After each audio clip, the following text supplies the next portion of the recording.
Yo, last week I didn't even realize that I was so choppy. So I had tried to plug in directly to my landline, thinking it would make it better, and it actually made it worse. So I don't even need that. So I won't be choppy this week. All right.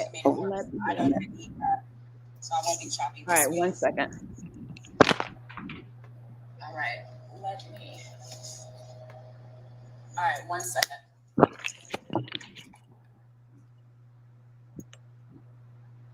Hey y'all, get on in here. Get in here. Hey y'all, see y'all on Facebook. Come on through. I need a catchy like come aboard type of phrase. Be like this way. All right, let's see. I'm about to bring you on Instagram.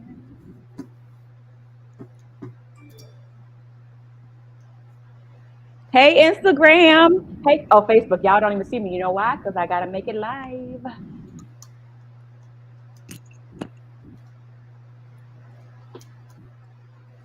Hey Queen. Hey Queen. So glad to see you back this week. I see. I love to see all people flowing on in. Mhm. Hey, everybody. Let's push back up. I got that big old Make window this blaring in the background. public. Oh, anyone. Save. And now here we go. Okay. All right. How y'all doing over here on Instagram?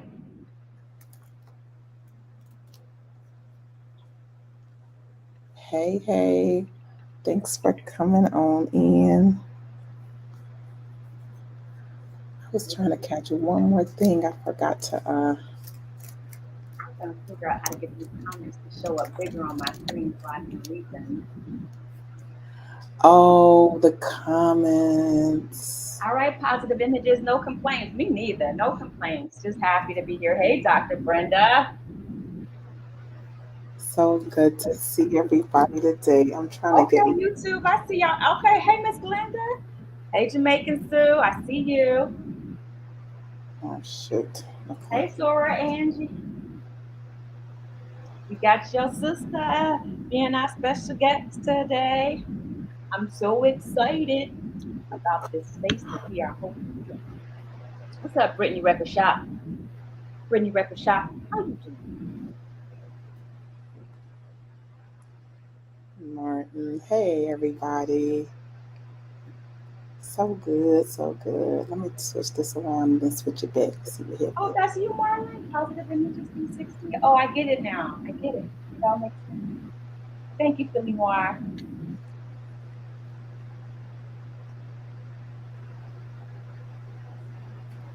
Get this set up for y'all. Yep, yep. We're gonna talk about this episode. It was so good. It was so good. I can't wait. I can't wait. Mhm. Mm, mm, mm, mm, mm. I hope y'all got some comments, some questions. What lines stuck out to y'all? It was so many wonderful lines. Just like I just kept writing down. Oh, that was a good line. That was a good line. That was a good line. So, If you're on IG too, like you can ask a question in the question button. I think you'll see Shamika. If oh, what? if they have any questions, they can hit that little question button Oh, I and didn't it even will know that. right to you. Somebody Yeah. do it. Just do a little do a little test. Send me a question. Send us a question. Oh, you missed last week, Star? You caught the end of it, but you're back now. Oh, okay. Oh, Mhm. of conscious conversation, but you're caught up on P Valley. I got you. That's right. It's good to have you back. So we're going to give another minute. We have some real excitement today. So what I want though, I got a couple of things I want to share, but definitely I would love to know what hit you guys, and just make sure you put that in the chat. In either one of the chats, we're looking at both of them. If you're on Facebook or if you're on IG or YouTube, so just put the comments in there. We'll see them, and I like to I say in other things I do that your questions shape the conversation. So we'll go where y'all want us to go. I got a couple of things that hit me real hard there too in this episode, so I'm excited to share. Wait. Okay. So Dr. Brenda sent us a question. Do you see the question she asked? No, only you can see the question. I can't see the question. You want to know what the question she asked right now? You want to know Uh-huh. it? You want to know? No, She said, let's, so you know, okay. She said the importance of water. We were just talking about that before we got started. Dr. Brenda, you be yeah. on. You be on. You be on and tap in. Yep.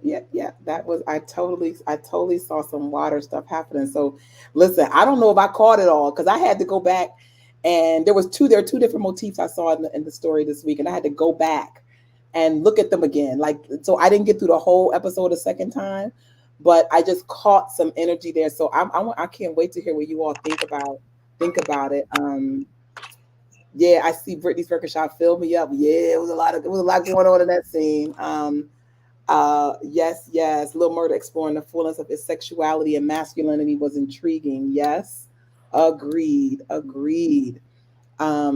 So let's start. I'm Reverend Cherie. I'm here to have a conscious conversation with you all, with Shamik Cotton, about P Valley. And so I'm just delighted to be here on invitation, really, from Shamika, who plays Farah in P Valley. And we've been so enjoying your work. Oh my gosh, it's just like, it's one thing just to enjoy a storyline, but to know the actor behind a role it's just so sweet. And so I'm so grateful that you said yes to this idea that popped up in your head, and that we get to talk about this show that is so deep. Now, honestly, in hindsight, I know we got to stay current, but Okay. I would have loved to gone back to season one and just kind of unpack those episodes because that was deep too. But we are here now, and we're talking about episode 7, which is called Jackson. And this is we're back in our normal storyline. We had that one episode that was kind of like out of time with Keyshawn, and so this one is following in sequence, literally picking up the next morning after Teek died, by suicide. So let's get in. So let's just talk about the water. The water's hot right now. Um, so before we got started, I said two things to Shamika. She said, "Hold on to it. Let's wait to the live. Let's wait to the live." So the first thing I saw two motifs in the story. The first one being water.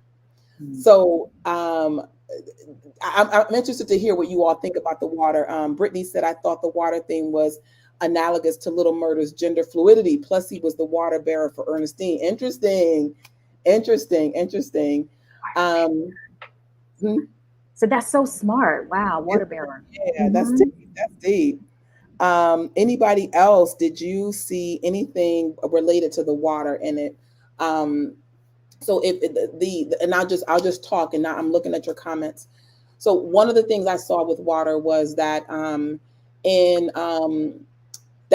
more water and drinking, that if you in an opening scene, Ernestine is basically having a flashback to her time at the Pink, and um she's singing an Aretha Franklin song. So shout out to Loretta Devine for being Loretta Devine. Okay.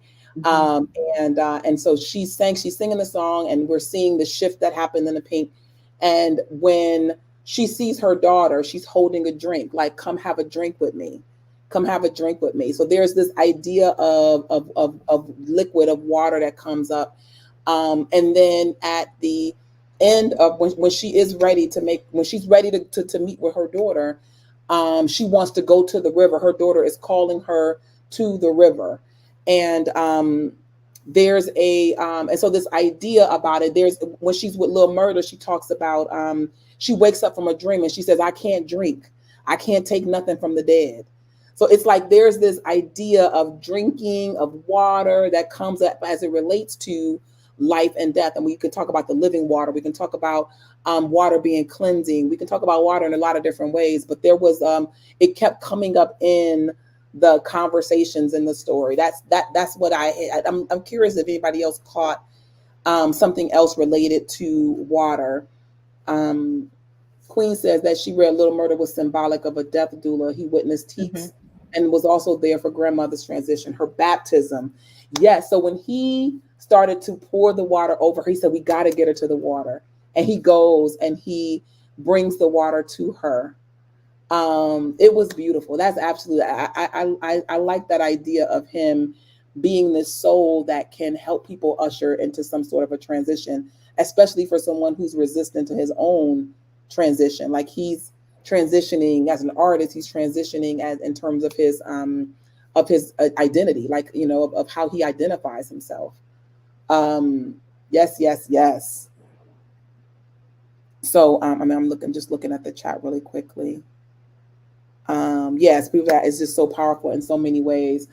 um, that little murder cleansed himself in that moment too, right? Because the idea of, I guess maybe even beyond water, is the idea of liquid, right? Because she said, I could smell the blood on you, and Mm. and that there is this idea and then in talking about fluidity, as somebody talked about the gender fluidity of it all, that there was this water, then her being attracted to the Mississippi, like that's where she was being drawn to.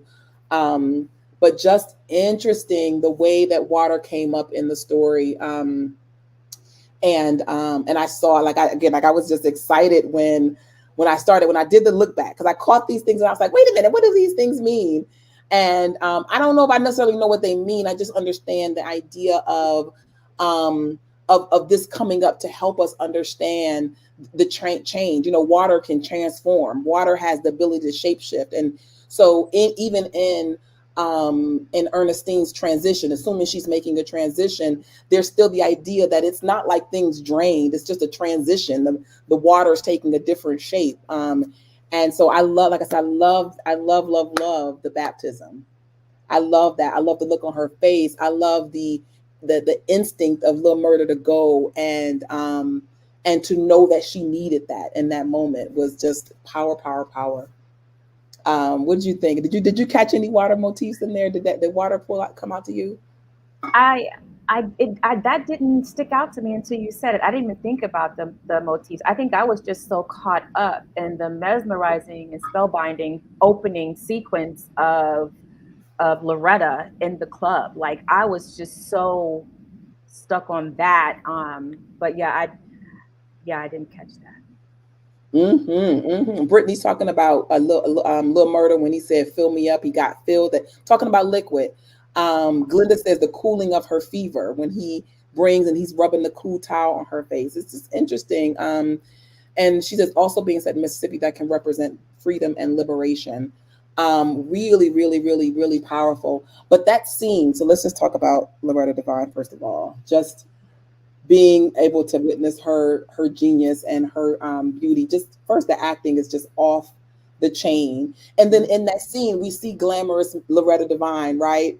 And then you see that just her put on Ernestine, like in that just magical in terms of her work. But did you also catch the money motif that was happening in that opening scene? I Everybody gonna saw have the to go back money and being watch. passed around. I saw that Right. aspect of the money passing Uh-huh. around, but what did you get from it? So I mean, it was just interesting that the money was being exchanged, right? Like, so in every one of those decades that they showed, there was money exchange, and all I caught, I'm going to tell you what I caught. I don't know what it means, but Hmm. all that I caught was that like every generation had like where the man was giving the woman some money, except for that last one, which I guess is like the '90s, where it was the woman who was giving the guy money, and she gave him a lot of money. Don't know. I don't know all of what that meant. Y'all tell me if that meant something to you. But when Uncle Clifford comes into the scene and he's wearing money, like his outfit was that money outfit, that really Right. beautiful top with the Yeah. mask and everything included. See, that's why I gotta watch the show several times because sometimes I'll be on one thing, they be trying to tell me something else, and I'm like, well, let me watch it again. So money, but money. So I was like just thinking about the Pink, like, oh, the Pink was this club, and it's showing that this money exchange was happening throughout its history. But even in that conversation, when Clifford is wearing the money and Autumn is offering all of this money, right, and refusing Hmm. it, that there's Yeah. a that this money comes up, and he's having a conversation with Uncle Clifford about money and like money and love, and the idea is like you see all this money come at you. Is it hard to resist? And Lil Murder said, you have swept up over $1 million off of the floor of the Pink over the years, like to kind Mhm. of put the money in relation, you know what I mean, to Mhm. like to that big picture. That I thought that that was powerful. So money comes up a lot in this show in different Yeah. ways. But that was, I thought, particularly interesting because he was wearing the money shirt, like, you know, and then of course they're talking about that money exchange. I had to go back and say who was getting the money and why, but it was always a couple, and that exchange was happening in the midst of that, in each of those decades. Um, Right. And definitely that scene shows why the club means so much. Angie said, now we understand why the club means so much to Clifford, that he grew up there. He grew up there and came into his own there. Um, and Brittany says it shows the true economic value of the pink. It's worth every penny that Autumn demands. It shows that it has real history and value. That's why Clifford is regal, because it's in her blood. Yes, yes, yes. Yes, yes, yes. Um, Yeah, and the water thing for sure, as it relates to Autumn. Thank you for that. Like Autumn has a connection to the water because, you know, she's telling a story about when she's with Keyshawn, and she's telling Keyshawn's baby about this story about a little girl Yeah. and the river of tears So that much she water. So much water. Yeah, yes, yes, water as it relates. Thank you for bringing that back to my memory. Who was that? Voyeur. Yes, yes, I had forgotten all about that. Water, running, the running theme was water and healing. Yes, yes.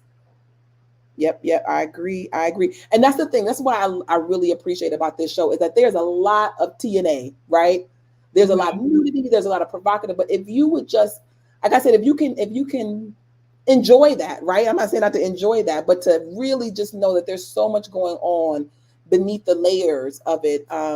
And it shows sometimes, I think, that we all can sometimes get caught up in the top layer, and Right. there's so much depth to each and every one of us. There's so much more going on in our lives. And sometimes we get fixated on what appears.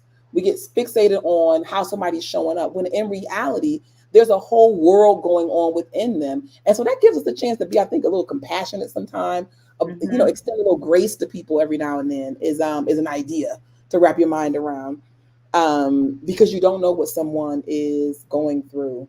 Um, so those were the two themes that I saw, um, that moving through money and water, and I love where your ads in there healing that's happening as well. So yeah, those two things. So let's talk a little bit about just the storyline, Okay. right? Hmm. Um, so the story kind of is showing us, we're getting to learn the history of Uncle Clifford. We're learning Hmm. the history of the pink, Hmm. and really being able to see the love that Ernestine had for Uncle Clifford, and the room she made for her to grow into Uncle Clifford, right? To become this individual expression. And so, like, just by somebody like them at that time letting this little boy wear a purse, right? Yes. And Mhm. you know what I mean? Like, that's power that they gave to that expression, you know? I was so glad to see that example of Uncle Clifford being accepted in his family early on. And I thought that that would be very empowering, because I know that there are a lot more families out there that they create this really wonderful environment for their family member, but when you go out into the world, you don't know how the world is going to receive them. And Mm-hmm. I think by showcasing that aspect of the story, I really hope that it's going to open up a world where we can have more compassion, and where we could say, guess what? Our family supports our family member, we support yours, and let's come together, instead of when you get in those situations where you're kind of like, well, I don't know if I want to speak up and support. No, please speak up, support, love, accept. So I thought that was really beautiful to see that, because so often we see um, the families where it's not accepted. Like when you think about, like, remember, was it Empire?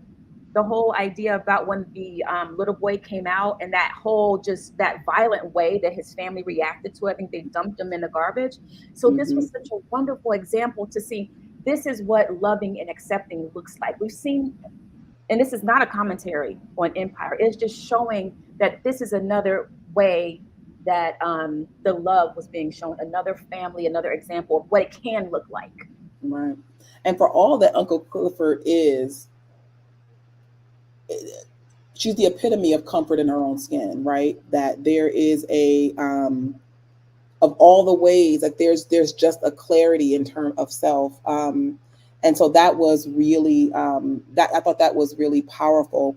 And again, just looking at him reconciling that his that you know grandmother was is really in a bad way, and that but he was taking care of her, and Little Murder was taking care of both of them. You know what I mean? Like that's all of that space, uh and how she accepted Little Murder, you know, and said that he's gonna want to keep you around, like because of how you are treating him and me. Mm-hmm. You know, almost like she was blessing that relationship, you know. Like I thought that that was just really beautiful. You know, I'm just in love with Little Murder. I don't know if I've said that, but I was excited to finally get a chance to see Uncle Clifford more, because Uncle Clifford isn't in this season as much as the first season. I missed her, and but that relationship together was so very sweet to watch. But I wanna go.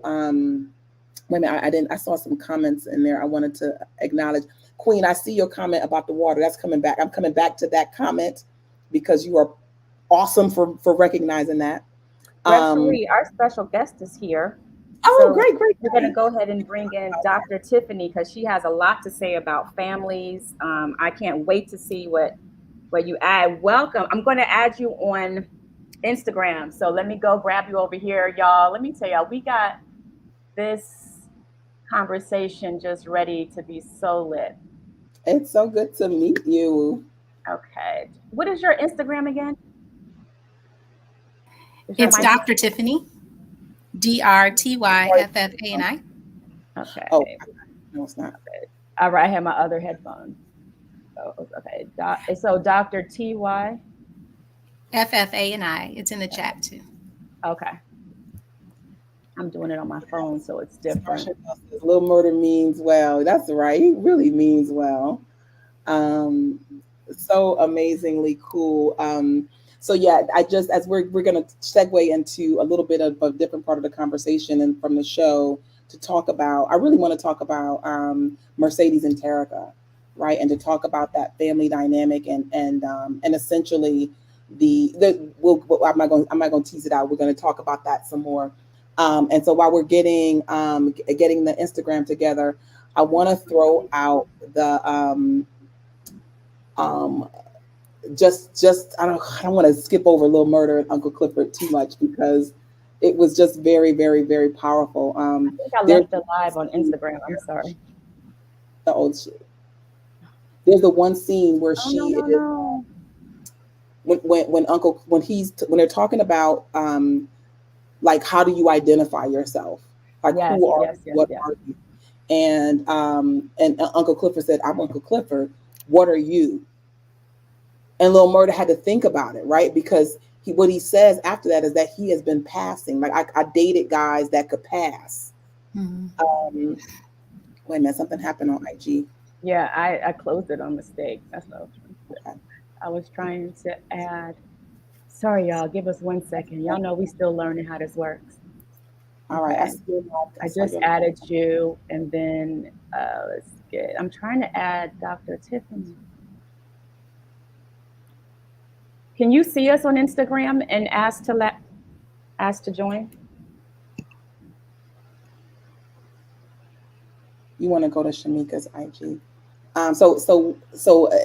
What's up, IG? I know we lost you all for a minute. They're back. Back on IG. Yeah.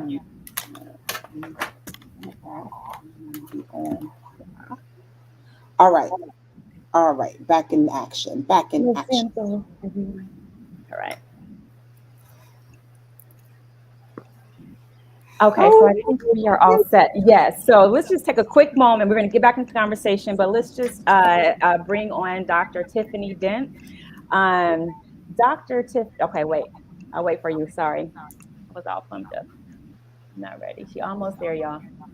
Oh, I lost the questions, and I saw the questions. You guys can still submit the questions. I did see the questions from the last live, but feel free to retype them in. But I remember some of them. I love that. I forgot the questions were coming in. That's exciting. Can you see them on Instagram? I can't Or see the only I questions. can see. Oh my Yeah, goodness. Oh, deal. okay. Great. Yeah, they're only coming up for you. So, Are you Shami, ready, Dr. that Tiffany? comment down Oh, from this. sorry. Okay. There are so many more, and I've been missing them. Um, Jamaica Sun says, love the scenes between Mercedes and Terica. Brittany's Record Shop said this episode really showed the sisterhood of motherhood. Ernestine, Beulah, Clifford, Autumn, Keyshawn, Mercedes, Terica, Patrice. Hello. right. Queen. Hello. And that's what I'm saying. Queen, I said we got to come back to Queen because that comment about the water, I completely missed that one. With Terica and her daughter, Mercedes and her daughter Terica at the pool, dipping their feet in the water. Yes, yes, yes, yes, yes, yes. So yeah, that was another one, like the River of Tears from Autumn Story, Terica and Mercedes. Ernestine, Murda. Yeah, water was a big one. That was a big one. Okay, so we have Dr. Tiffany Dent. She is a licensed psychologist as well as I added published author, right? Am I correct? Yes, yes, Yes. yes, yes, yes. Tiffany is an alumni of Wilberforce University, which some people on here know is right across the street from Central State University. And yes, she is also my beautiful soror. But what I saw uh, that made me want to invite Tiffany into this conversation is that she's been doing a lot of work with families, Black girls, and things of that nature. Can you tell us a little bit about yourself? Well, I'm a licensed psychologist. I call myself a We can't hear psychologist. you on Instagram. Really? Okay, hold on. Can you Can hear me y'all? now? Yes. Yes. Okay. I'm a licensed psychologist. I call myself a psychologist for the culture because in the work that I do, I center the needs of Black women, girls, and femmes. So I'm really loving the information, especially about Uncle Clifford. In my work, I firmly believe that the experiences in Black girlhood, womanhood, and femmes are their own unique experiences, and that there's a lot of work that we need to do and a lot of cultural things that we need to recognize in order to be emotionally well and free. So that is my ultimate goal. Wonderful. That's in line with conscious conversation and what we're doing. So thank you so much for taking the time and saying yes to join us. So where were we, Rev Cherie? So just definitely because Dr. Tiffany's here, I want to talk about that relationship dynamic. So the storyline, the story arc we're on now is that Terica, Mercedes' daughter, has come to her, and we find out that at 14 she is pregnant, and she is real pregnant, like she's showing pregnant, and but in completely indecisive. And there's some amazing scenes where her conversation goes lets you see she's 14 and doesn't get the gravity of the choice that is before her.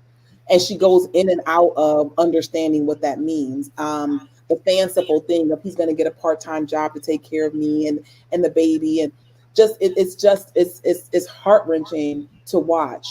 Um, but in the midst of that, Mercedes is dealing with her own demon called Patrice Woodbine, Mhm. who is her mama, and dealing with her mom at that point of her own choice and how her choices were taken away from her. So I would love to hear your take on just that. This isn't a unique paradigm, right? This is recurred in many families. What did you think about that particular aspect, that with this relationship dynamic that's being shared? I think one of the things that often happens in our communities is that we pass on what we know. It takes a lot to do something different. It takes courage. It also takes an understanding that there are not going to be people who are necessarily going to support you doing something different. Because sometimes when we do wrong, we are able to justify by saying there were no other options. And so when we see somebody do something different, something, as someone put on here, trying to break those generational cycles, and they're able to do it, we then have to look at ourselves and acknowledge that we had the ability to do something different, even if it was harder and we chose not to. So I think one of the things is that idea of recognizing, giving that agency and saying, I want you to have the ability to make choices that I didn't necessarily get to make, that others made for me, because our ultimate goal is in the regrets that we have, that we don't put those same regrets on the next generation, that we say, how would I have wanted someone to respond to me when I was a teenager and I got pregnant? That is what I'm going to try to be for this next generation. And I think also allowing that agency, that this ultimate decision has to be yours, because Mm-hmm. no matter what ends up falling out from the decision, we don't want it to come from a place of where it is someone else made me do, Yes. versus I made this conscious decision and I was supported in whatever decision I chose to make. And so I think that that ability to recognize these were the things I wish someone would have been for me, and that I am going to now be this person for you, was amazing. But I also saw Mercedes struggle. Like I think she Mhm. kind of listening to her 14-year-old fantasies. Like Mhm. it's like now you get why. Like I think she could understand why Patrice made the choices for her as Mhm. well. Like you were in deluded. You were dating a married man Mhm. who, of course, was telling promising you the world until there was some sort of exchange that needed to happen. Meaning now it's something that's real. And and for her not to be able to see that because she's 14, Mhm. and so it was interesting to see that pull of like, and Terica is asking her, tell me what to do. Mhm. Like, oh, so you think I shouldn't do it? Oh, wait a minute. So you think Mhm. I should? Like, it's watching her, and but forcing her to the space where you got to make a decision, and empowering her to be able to make that decision. There was a point when I know you didn't have an opportunity to see the episode, but there was a point when I can't remember the exact argument they were having, but Terica goes into the bathroom and shuts Mhm. the door. And it's basically where I think that she slapped her or something. Well, she saw herself as Patrice. She literally looked in the mirror and Mhm. saw her mother's reflection. And it shifted her. From that moment, you can see that that shift happened. And she goes and she does exactly what you're saying. Like, how would I have wanted my mother to respond in this moment?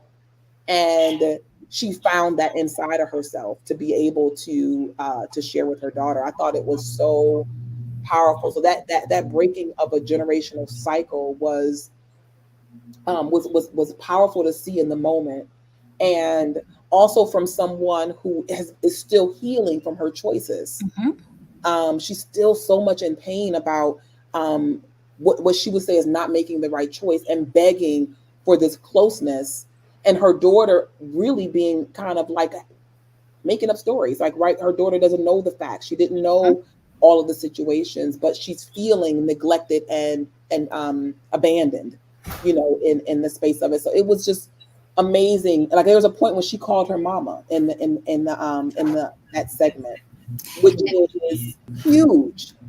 And I think that that is great writing, because I think what happens is that we are our mother's children, whether we want to be or not.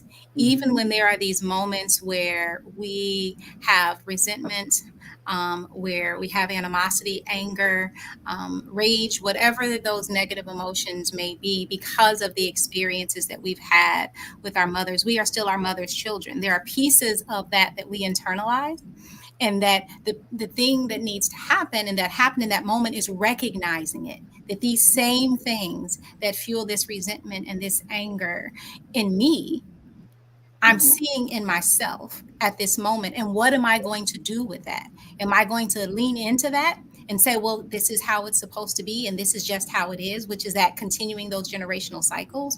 Or am I going to fully look at myself and see it and say, this is that moment when I get to do something different? But we have to, that failure at times for us to acknowledge that we are our mother's children is what keeps the cycle going. Because then we start believing it's us, that this is our belief system, versus this recognition that this is the stuff that I've internalized that came to me. And now I have to decide that this is not me. This is not who I want to be. And I want to make sure that I am the person that I needed in that moment. And so being able to kind of reflect on that, I think is amazing. And we all need to do that. Yeah. Yeah. I think it's like choice, like, right? Like Mhm. there's to understand and to know that you are always empowered with choice, even if your choice was to give your choices over to someone else, but that you are always at choice. Voyeur 77 said, I would have got a dial for Turk and set the alarm every hour on the hour. Time to feed the baby.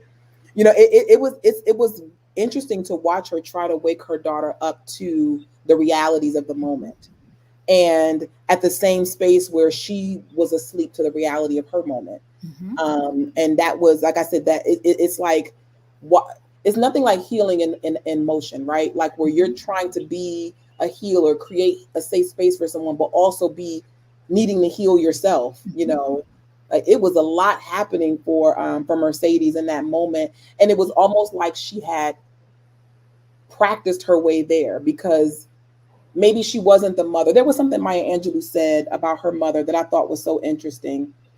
Because if you know her story, you know that she grew up with her grandmother, Mhm. and that her mother, she became close with her mother more on her adult side. And she said that my mother wasn't a good mother for children, but that she was the perfect mother as an adult. And I thought about, just Mercedes in that space that she, who knows what she would have been as a teenage mother. Mhm. But right now, like she has been prepared to parent Terica in this moment. I thought Mhm. it was just immensely powerful. What And I thought go what I ahead. thought was powerful because it was something that I could relate to. I have this thing where I feel like um, when mothers share their stories of what they went through in their lives with their daughters, that there is a healing balm there because I experienced that myself when I was spiraling and at a very low point, and I was actually in my mother's bed laying on her lap, and she was telling me some things that she went through in her past, her struggles that I absolutely never knew, but I identified that there were pieces of that I had been struggling with. And when she shared with me how she overcame them and how she dealt with them, I cannot explain it, only to say that my mother's story, when she shared it with me, healed me. And it was so powerful, so powerful. And so when I saw, just in the scene where they're in the car at the end and Terica is driving, Mhm. like that's when I just sobbed, because to see Mercedes in the passenger seat allowing her daughter to drive and to make the choice of Mhm. whatever she was going to do, there was something about these two human beings, mother and daughter, um, not being, I'm your mother, I'm making choices for you, not Mhm. being, I'm the daughter, you tell me what to do, but we are two female human beings now. And this is the world that we're in, and we're here to support each other. Mhm. Just that scene of them driving on the road, that broke my heart wide, wide open. Hmm. Hmm. I guess I was championing Terica at that moment. Like she may not get it right now. Mhm. She may not get it right now, but like you just were given the key to life right there. That you can always drive yourself in the direction that you want to go, and to own that choice. It just made me beam at that moment. There's so much good stuff happening in the chat. I'm trying to keep up with it because once you start talking about mother daughter relationships, doc, things get hot because I'm telling you, I'm a mom of a young adult now, Mhm. and I think about when I see myself and him, when I see the results of the way that our dynamic, good, bad, and different, it reminds me of the I never mistook or misunderstood or devalued the power that I had as a mom in his life, like that. It always helped me rise up to be my better self, and when I wasn't my best self, it helped me acknowledge that with him, and because I know the power of motherhood. And it's powerful to see the absence. Um, Star Shadell says that her mother had her when she was 16, and I lost her when I was 14 years old, which is why these conversations help me a lot. Even though I'm an adult, it was hard for me. Um, and so those are just the, again, the love that's happening in the chat right now. I just had to acknowledge that our mother's presence and absence has an impact on us, and there may and it has an impact on you, but also gives you an opportunity. Because I know that when I think about my mom, there's so many places that are healing spaces where I can say that as an adult, I'm responsible for my healing experience now. And how many years, I don't know if y'all can relate, how many years you've been waiting on someone to come for your healing. Like they're going to come and say, oh, wait a minute, that horrible thing I said to you that they don't remember, that horrible thing I said to you. I'm so sorry for that. Like that may never come. That may never come. You're responsible for your own healing experience. I love it. I love it. I love it. I do like what Shamika said in the sense of, I think one of the things that we, as those who are mothering others, need to recognize is that we role model strength, but we also need to role model vulnerability. We need to be willing to role model our insecurities, because if I don't know that these are things that I'm going to experience, that I'm going to have difficulty making decisions, that I'm going to make bad decisions, that I'm going to doubt my choices, and I don't know that that's an option, and that even when that happens, that you are either able to heal from it or move towards that process, it lets me know that I'm not the only person who's experiencing this, and that I have that ability to move towards that healing for me, and to also say this is a part of being who I am. And I think sometimes, as those who mother, we don't allow our children, those who are mothering, to see those vulnerabilities, to know that we have our moments of insecurity and fear. And so when they're experiencing those things, they're thinking there's something wrong with them. And so I think just being able to have those conversations, and let children know, those we mother, that they're going to make mistakes. They're not always going to make the right choice, but part of it is I'm in this passenger seat to support you. That if for some reason you're struggling to see what's in front of you, I'm going to help guide you there. I'm going to tell you if you need to. I'm going to tell you you may want to slow down, but I'm going to let you drive this. And being able to know that you're supported, I think the symbolism of that is also important, because there's also a vulnerability of sitting there, right? I don't control the accelerator or the brake. I don't control the wheel. I can try to reach over there and grab it, but I am not driving this. And there's a level of trust and vulnerability I have to have in the person you're becoming. And I'm showing you that by sitting over here and letting you navigate for yourself. And I think that's very powerful and very difficult to do. Absolutely. Absolutely. Dr. Brenda says, real quick, she says, the fact that this was written before Roe v. Wade. Mhm. Mhm. Before, yeah. That there is, yeah, there's that this choice is available, right? That this Mhm. choice is available, and you have a scenario where, we can't predict the future of Terica and say, I don't know if you guys ever seen the movie Sliding Doors, where you can say, like, this is Mhm. what would have happened if she had the abortion. This is what would have happened if she didn't, if she had got adopted, whatever it was. Um, but the moment, at this moment, we can always make a choice, right? And know that we're making, when we're owning our choices, that we can be available. Now we're unburdened to move forward, because I think that's where people get clogged up, is that they've given their power over, and so you start building out of a sense of powerlessness, Mhm. and out of a sense that someone owes me something, or that someone is responsible for my success or failures. So I see when I see those kind of victory moments where you own yourself, and that's a major moment. I mean, this is her dealing with her this is a milestone moment in her life, right? In the sense of like going to rely on this mother that has been in some levels that she felt abandoned by, Mm-hmm. but also feel like this is the only person that I can go to about this. I just again that mother, like it's such a juicy storyline, and I know that I felt myself in my 14-year-old self had a moment of feeling like my voice was taken away from me, of feeling like my choices were not my own, or more so feeling like my choices would bring shame to the people around me, to my family, to my mother. And so that's why that the Uncle Clifford being given a space to discover and to express exactly who she is such a powerful example of these two. You got three different kind of motherhoods happening, because Patrice Woodbine is a character in this, is a she's a presence in this story, and keeps coming back, right?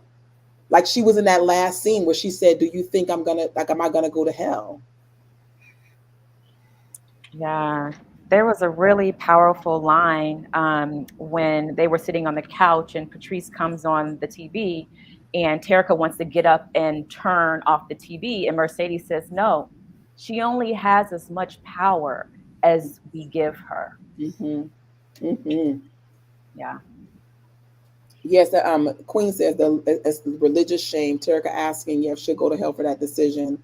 Um, Brittany says, mothers losing children, right? That was also kind of prevalent. Yeah. Ernestine and her daughter Beulah, Patrice, and Mercedes, Hmm. for sure.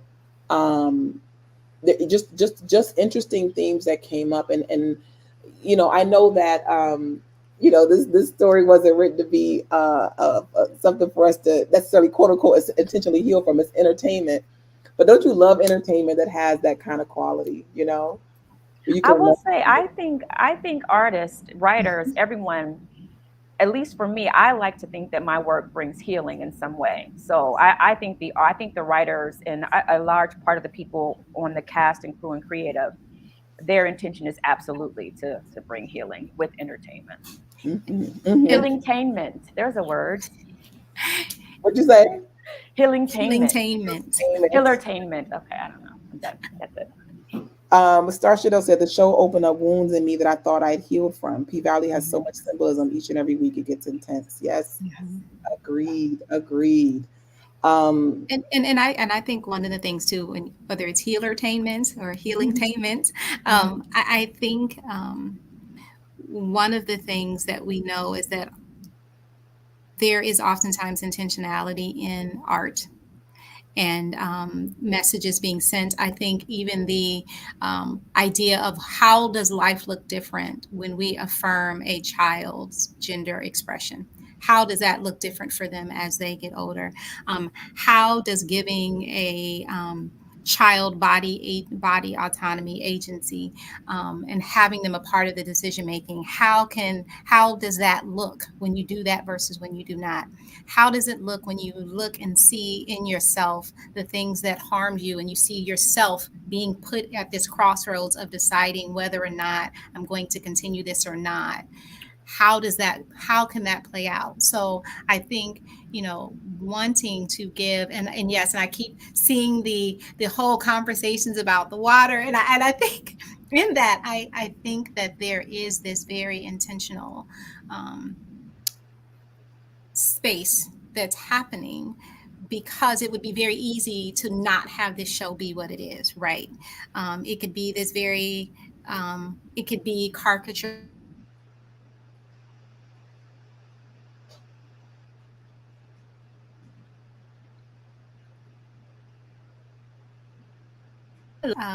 just acknowledging that there are sometimes it takes entertainment for us to have these very hard conversations that we don't usually have because we say that we don't want to make space for them. So I think that there is this in this moment in this show, it's having some conversations that we wouldn't have about sexual identity and orientation and gender identity and affirming and body autonomy and agency and generational curses, these conversations that we oftentimes don't have, but are impacting us on a daily basis. And I think it's great that on some level it allows us to begin the conversation and a step away, because we can talk about gender affirming from Uncle Clifford versus having to talk about how our families didn't initially do that for us. But it starts that conversation from that one step away that makes it a little safer to begin to talk about. So I'm grateful for that. Absolutely, absolutely. There's a couple of things I don't want to get away from just one little tidbit that I feel like we got to talk about. Yes, Um, bring it. Talking about Little Murder and Uncle Clifford, Yeah, come on. just the relationship there. So of course, just in that vein of identity, and we're seeing two different. We don't know Lil Murder's background story, right? We don't know what brought him to this place, but we do know that there is some shame and he's in hiding about who he is, and and so I can see why the attraction to Uncle Clifford is there, where there's someone who is so clear about who he is, who she is, and is expressing fully, right? Um, but in the midst of that, there's a beauty and a tenderness that comes through, and the way Little Murder handles everything. Like when you really just think about the way that this character is written, um, there's a it's almost like Little Murder of what? Like you're just a big little lover. You know what I mean? Like what? Like that persona is so opposite of what's behind the mask. That it is hilarious. And so that the scene where they are becoming intimate, right? Where and you know that he has been wanting to be close to Uncle Clifford and felt like he had ruined his chance, which is why the love postcards were going.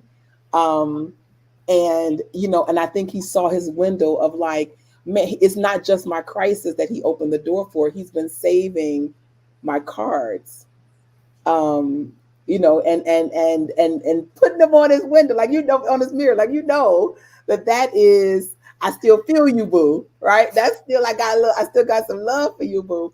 So I'm rooting for them. I am rooting for them, because I believe that you can meet someone and they can help you find yourself, like and not necessarily I'm here with my two belt on to help you find yourself, but just in that way that their very beingness gives you space to find yourself. And I enjoy watching that play out on the show.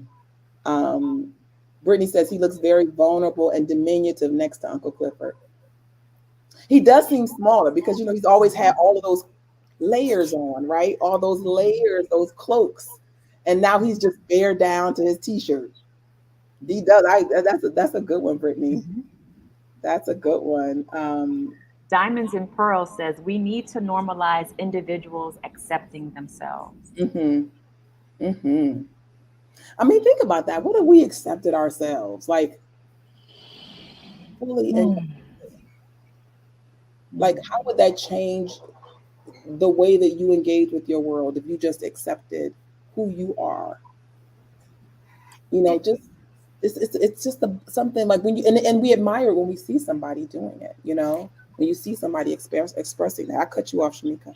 No, that was it. I was just reading that. I think, and the thing is that we are relational. Like a lot of times, one of the things with Uncle Clifford is that from an early age, there was acceptance, right? So, and that understanding of the need to accept you for who you are, and that is there's strength and power in that, and I think oftentimes we are not, for various reasons, depending upon what identities that you hold, that kind of are, the further away you are from cis hetero white male, the less society values who you are.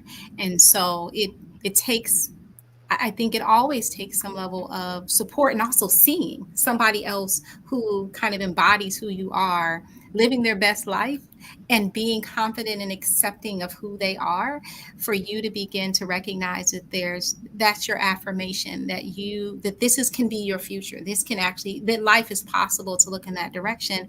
And I think that is so important, why community is necessary. in all aspects, not just in the show, but in life, that you find your people. And when you find your people, that's when you're fully able to truly embrace who you are, because those are the people who are telling you, we see you, and what we see we like. And I think there's confidence, but I think that there is still that there's this intrinsic need to be accepted by somebody somewhere, and that when we're not, we struggle because we want that.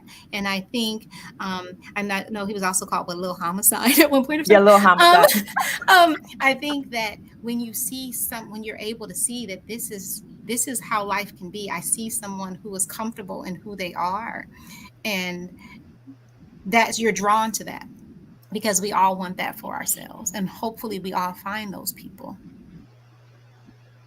Yeah. So Boyer says, wait a minute. First thing I got to say before I forget this, because you brought up something that hit me when you talked about acceptance, and I thought so maybe one of the attachments that Uncle Clifford has to the pink is that was his place of acceptance. Oh, for sure. You know what I mean? Like it's not just a club. It's not just the legacy passed down to him. He said the only thing anybody has ever given me.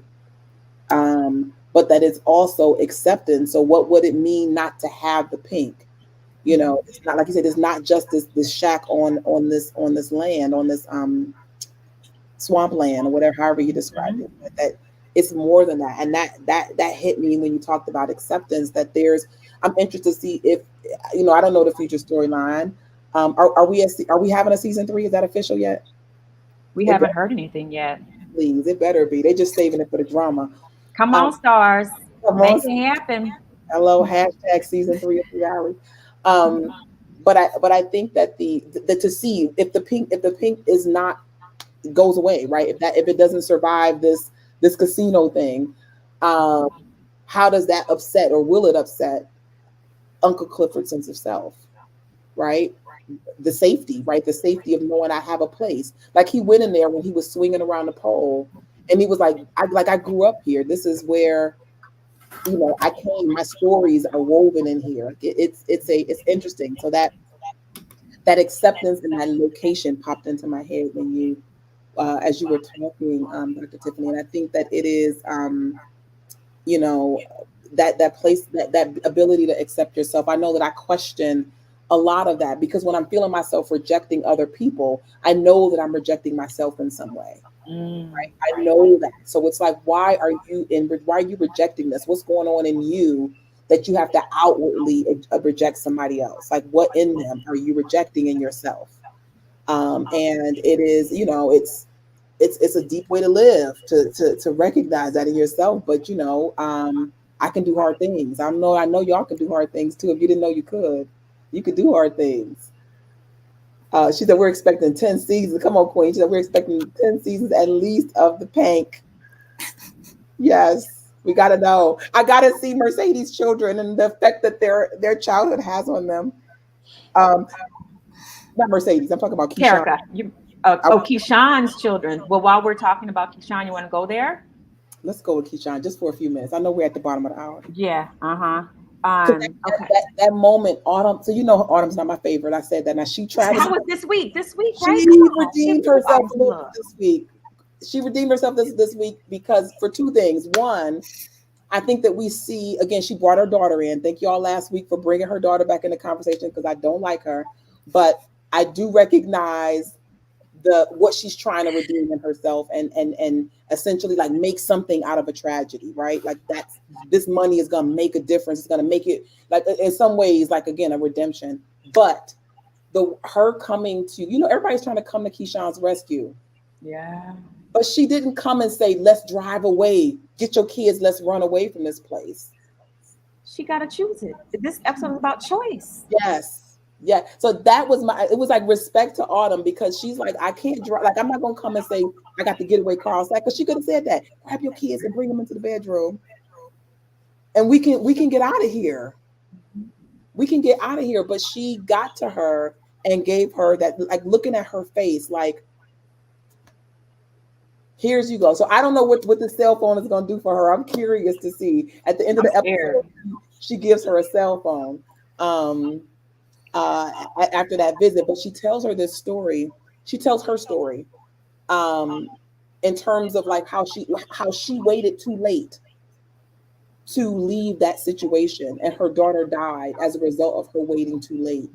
And it's like, Keyshawn, are you going to wait too late?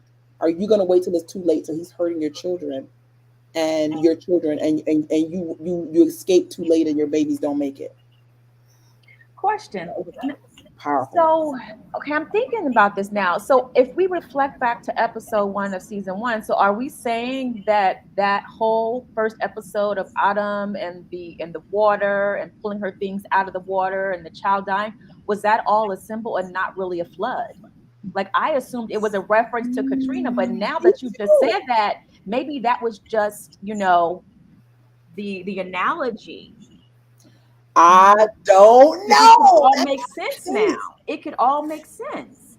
that's Yo, interesting because these I writers, definitely I'm took it telling as a you. flood. They're I definitely amazing. took it as Katrina, that she lost her daughter in Katrina, and then the why was, oh, she was trying to leave her abusive husband, Right. and then they got caught in the flood. But But now, she said it was a river of her tears. yes. So Ooh, the gotta rewatch symbolism, that right? episode. I'm getting chills. I get chills so much from this stuff. Mm, mm, mm. That's That's deep. deep, Y'all Mm, Tamika. writers, P Valley writers, how That's y'all be deep. doing this? man. I don't know. I don't know, but Well, they're that gonna have to do it for like several more seasons so we can try to figure out how they're Yeah, y'all sit tight, get comfortable, keep writing. Back right. at your desk. Tight, tight, Right. yeah, tight. Tick, tick, tick. Hashtag healingtainment, hashtag Okay. P Valley, several more seasons. yes. We're claiming season three. Hmm. Um, I said, boy, Four you and said five. Carmen, Hurricane hey, Harvey, right, Keyshawn. right. So Hurricane Harvey, but now, but maybe it wasn't a hurricane after Right. all. The river, right, her Maybe it tears. was The just symbolism. the symbolism. Mm-hmm, Brittany, mm-hmm. we don't know. We gonna have to. I'm gonna hit Katori up like Katori. Y'all been holding this all this time, right? I just need to. I need to know that. I need to know that though. Yeah, and I Hmm. mean, you all know that I just that Derek, who I want to punch in the face, which would be playing into his dynamic. That you got somebody who just hasn't found his strength, right? And so that's why he is trying to take power over somebody else, and it's so unfortunate because you can see that he wants to be this loving, caring dude, but he's blind to his violence. He's blind to the hypocrisy sometimes. Like there's a tenderness he's trying to share with her, and she's bruised and beaten from, yesterday when he beat her down. Like it is, and she's playing this role of like subtly, dude, I'm not gonna let you forget. Remember, I gotta go get some makeup for this. Remember, I can't go to your thing because of the whole black face I got going on over here. Like Keyshawn is doing a lot of passive aggressive kind of jabs at him, but the fact that and you think about this, how often when you're caught up in your own fog, whatever your fog looks like, how often do you miss, reject, or just plain out just won't even see a rescue, to see a way out? Because a way out is coming in all of these different ways. And the one that she tried, when it didn't work, she immediately retreated, right? Um, so I don't know. I'm still rooting for Keyshawn. I'm We with have you, a Gabriel, where it's question. like, girl, listen to Autumn. We have a question. Dr. Dent, please explain how leaving is the most dangerous times for domestic violence. What's that? Absolutely. That is a time when you're most likely to be killed, Ooh. because all bets are off. Right. At that point, the abuser has nothing left to lose. Some of the things that were also stated are part of the abuse cycle. This idea of after there's the buildup, then there's the actual abuse that happens, and then there's what people call the honeymoon stage, which doesn't necessarily even need to last long. Like people think it's weeks or whatever. It can last for 5 minutes. This attempt to make up and we're all good and all of that. And that the person who is experiencing the abuse knows that that cycle was going to come again. And so part of it is after a while, you stop believing that the honeymoon is going to happen. And when you were mentioning the phone, it was like my first thoughts went to how dangerous using that can be. We know that that is the time when people who are being abused are more likely to be killed because, again, I don't want to lose you. And if you finally are breaking away from me, I have nothing left to lose. And so, we often have to recognize that when we are talking about those who are in abusive when we talk about interpersonal violence, domestic violence in the dating or marital relationship, is that when we say, why don't you leave now? That's dangerous. That's the most dangerous thing to do. And then also sometimes there is, because especially if that honeymoon stage is long for a while, that we begin to believe it's not going to happen again. And we hope that and sometimes we take it on ourselves, if I do something different, if I just don't, then I somehow can control this, when in actuality you can. And so, just making sure that we recognize that. And then, yes, and then we also know when someone has children, that we're also thinking about, where are we going to stay? Are they going to still be able to have access to their children? Because just because someone is abusive to you, if there's not evidence that they're abusive to the children, they're still going to likely have contact. And again, those handoffs and that contact with the children and the fear that comes with that, financial and children are often reasons why we stay, along with the fear of what happens when we go. Wow. That just broke, like, I didn't know that. So hearing you say that, like, that really heavily impacted my heart. Like, oh my gosh, like, makes my stomach turn to think about it. Yeah. Like, I never thought of that. But it's another space of grace and compassion, right? Because when you are watching someone who is in that kind of a cycle and you're thinking, why don't you just, right? Mm-hmm. Why that is just not that simple. It's not Mm-hmm. that simple. But it is a choice, right? So I think that it is oftentimes you'll hear that that's where the breaking point will be, is that he's going to kill me anyway, right? Like, so one way or the other. But despite all of that, right? There's I could totally hear Keyshawn's mind twirling. Like when you look at the scene that they played back where he was talking about how he had to go get he was going on a job interview. I got this job going on, and he was yelling at her about something, and she's like, "You're not going to get it anyway."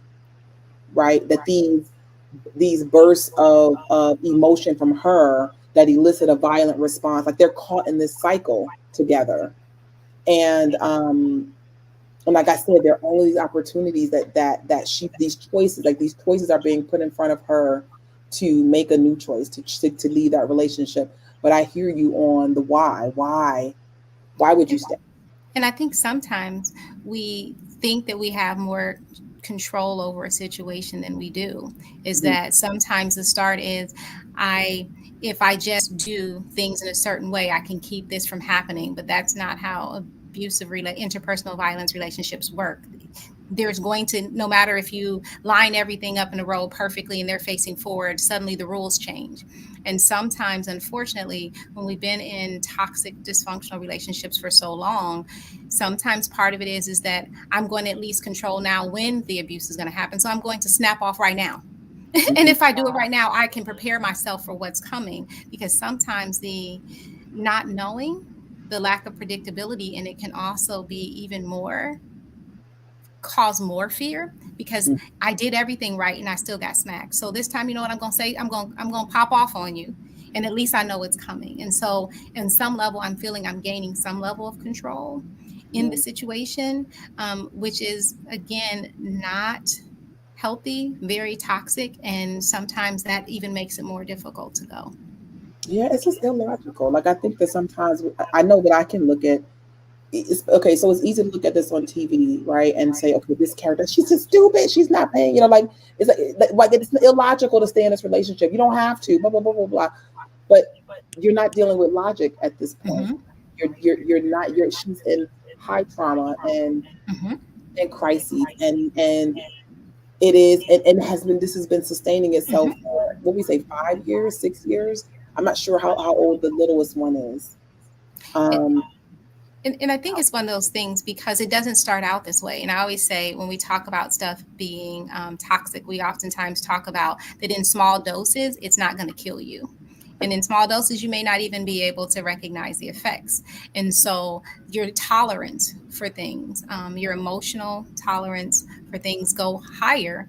And so it takes, over time, you find yourself putting up with more. And there are times you'll hear, people say, I would never, until they do. I would never put up with that until you do. And Mhm. so because it's slow, it's steps to it. It's not going from, being nice to punching you in your face. There's steps to this to get to that point, to increase what you put up with. And so those of us looking from the outside who are like, I would never, and it's like, until you would, until you get to that point, because and then you look around and realize that you're there and you don't know how you got there. Mhm. Mhm. Well, if you are somebody that is there, right? If you are in the midst of a challenge like that, first, I am praying with you for your next step, for your next choice to be liberated from that experience. But they gave some information. I wish I had written it down here. Maybe we can put it in the notes, Shamika. Will do. The National Domestic Violence Hotline. Yes, yes, yes. Um, because it's a process, right? To leave the familiar, right? Which is the situation you're not enjoying, but it's still the familiar one. To go to the unfamiliar, to go to what's on the other side of that, which, can feel like a loss in a lot of ways. But we stand with you and you know, your right to be well, your Hmm. right to be healthy, your right to be loved and taken care of, and to be cherished, and not to be hit, and not to be choked, and like that. You have a right to not be in harm's way that way. And um, so yeah, let's make sure that we add that in there because I don't know who's listening, but I know that if this was your right place at your right time with your right people to hear exactly what you needed to hear, I want you to know that you have the power of God in you, and that move in the direction of liberation, move in the direction of your highest good. And the first step may be just letting someone know that you need help. It's amazing. People love to help people. People love to help people. People love to support one another. We really, really do. We're really good at it. And so whether it's this, because sometimes it's a friend that'll make you more comfortable taking a difficult step. Sometimes it's a stranger. But if you listen to that presence of God in you, you'll be led to the right person. You'll know the right thing to say. It just is the way it is. It just is that way. And so I pray that for you, that you're able to have ears that hear and a heart that's open to let someone love you that way. And at the very least, we hope that this time that you spent with us was a moment of respite, a moment Mhm. of refreshment, just to give you a dose of light and love for this moment. Yep. All from the P Valley. All, all from P Valley, y'all. P Valley. Chuckalisa. That's what I'm talking So, about. y'all. Thank you, Reverie, Dr. Tiffany, and everybody on Facebook, on YouTube, on Instagram, and those who find this recording in 100 years from now. Thank you for holding this space with us. And we will see y'all next week. And Yes. have a wonderful week full of love and light. Be All well. right. Be well. Thank you so much. This is awesome. Awesome. Awesome. See. Okay. So, I'm